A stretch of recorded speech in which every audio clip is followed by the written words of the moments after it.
రేవంత్ రెడ్డి బట్టలు ఇప్పుతావు, బట్టలు ఇప్పు తీసుకొడతావా? ఎందుకు నేను నిలదీస్తే రైతాంగం ఆ విషయాన్ని రిపోర్టర్ మిత్రులు వాళ్ళ మీడియాలో చూపిస్తే కొడతావా? జైలుకు పంపుతావా? మాట్లాడిన వాళ్ళని బట్టలు వేసి కొడతావు, అవి చూపించిన వాళ్ళని బట్టలు వేసి కొడతావా? ఇప్పుడు నీకు రిపోర్టర్లు అంటే భయం వేస్తుందా? ఇప్పుడు రిపోర్టర్లు నీకు సైతాన్లా కనబడుతున్నారా? ఇప్పుడు నీకు తల్లి బిడ్డలు గుర్తొస్తున్నారా?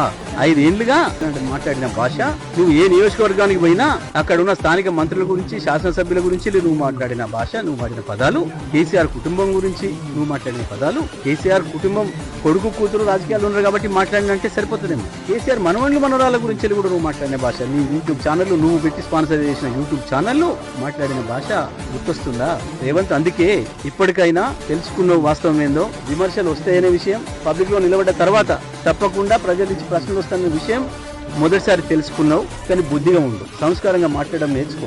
నీకు ప్రజల్ని బట్టలిపి కొట్టే హక్కు లేదు, కానీ ప్రజలకు ఉంది. నీ బట్టలు చింపేటట్టు కొట్టే హక్కు ప్రజలకు ఉంది. ఎందుకంటే నువ్వు బాకీ పడ్డావు ప్రజలు. నువ్వు రాసిచ్చినావు, నువ్వు 420 హామీలను 6 గ్యారెంటీలను నువ్వు రాసిచ్చినావు స్వయంగా. బాకీ పడ్డోన్ని బట్టలు తీసుకొట్టే హక్కు ప్రజలకు మాత్రమే ఉంటది, బాకీ పడ్డవాడికి ఉండదు. అది గుర్తుపెట్టుకో మిస్టర్. మహిళలు నిలదీస్తున్నారు, వాళ్ళని బాధ పెడుతుంది. ఆ ఎండిపోయిన పొలాలు వాళ్ళని బాధ పెడుతున్నాయి.